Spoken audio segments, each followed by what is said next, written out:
papakita ko sa inyo yung mugs natin.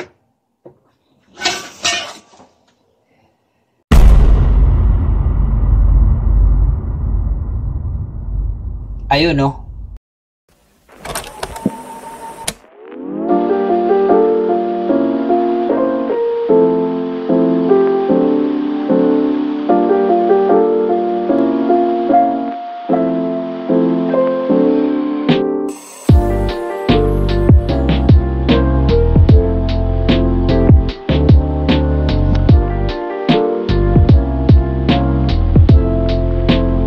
So, hello and what's up mga kadonat? So, good afternoon and good morning, good evening kung anong oras yung pinapanood ng video ito.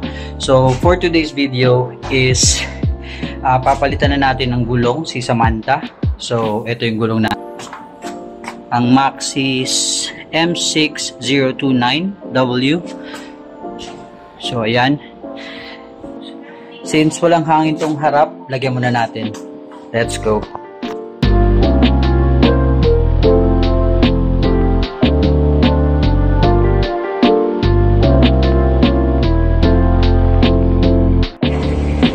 Alright, so papunta na tayo mga kadonat.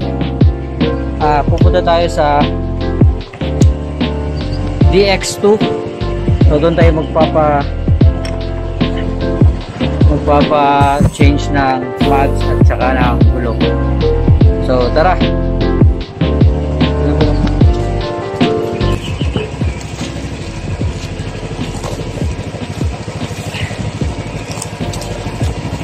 Yan, ganito lang yung style mga kadonat. Right. Tara. Okay, Dan.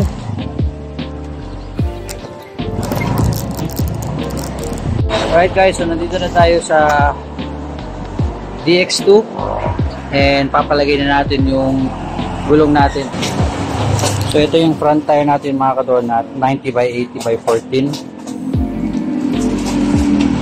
And yun naman yung likod.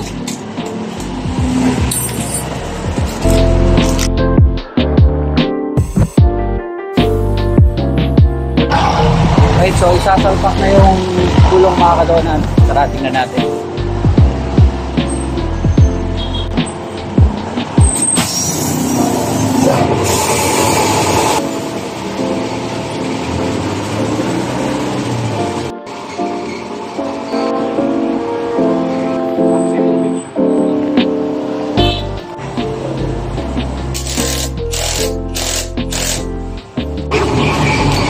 Alright mga kadonat, tapos na tayo sa harap. Papakita ko sa inyo.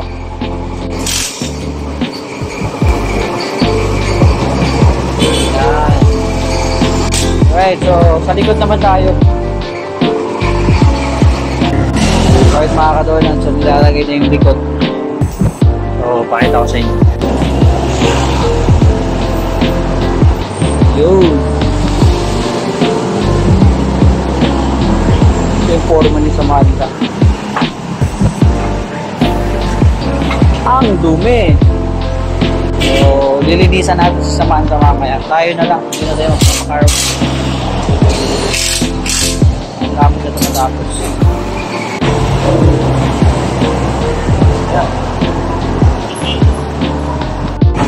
Alright mga kadonat, tapos na tayo kay Samantha. Yun si Samantha. So, of course, nandito tayo sa DX2 Motor Parts. So, yun yung parang working area nila. Tapos, ito yung shop. Pwede kayo magdikit ng stickers dito. And marami sila mga items dito mga kadonat from any kinds of motorcycles. May page sila. Nasa comment section yung page nila. And then, of course, ayun si Leslie yung haharap sa inyo dito. Of course. Alright. Thank you. Thank you. Alright mga kadonat, so uwi na muna tayo. Tatapunin natin yung video doon sa bahay. Let's go. Alright, and that is it for our vlog today mga kadonat. So thank you so much sa lahat ng nanonood ng mga videos natin. Thank you so much Maxxis Tires Philippines for trusting Dope Motovlog sa mga products ninyo. So I'll make sure na gagawa tayo ng series of videos para ipakita sa inyo kung gaano kaganda yung gulong na pinalitan natin sa kay Samantha. Alright? So also shout out kay Boss Dong Sky or sa DX2 Motor Parts, especially sa mechanic na nagpalit ng gulong natin sa si Sir or si Boss Julius. Alright, so mga kadoonat, thank you so much. Panoorin nyo yung mga susunod na mga videos natin. Magra-rides tayo. Maybe Bohol Loop with friends, of course. Alright, so and abangan nyo mga kadonat, gagawa ko ng video about tire sealant.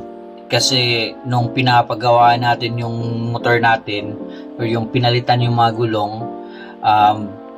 ibang klase na gawa ng tire sealant. So advantage and disadvantages ng tire sealant, kailan natin pwedeng gamitin, depende pa rin talaga sa inyo kung ano yung riding pattern ninyo, like kung nagra-ride ba kayo ng long ride or city driving lang ba kayo.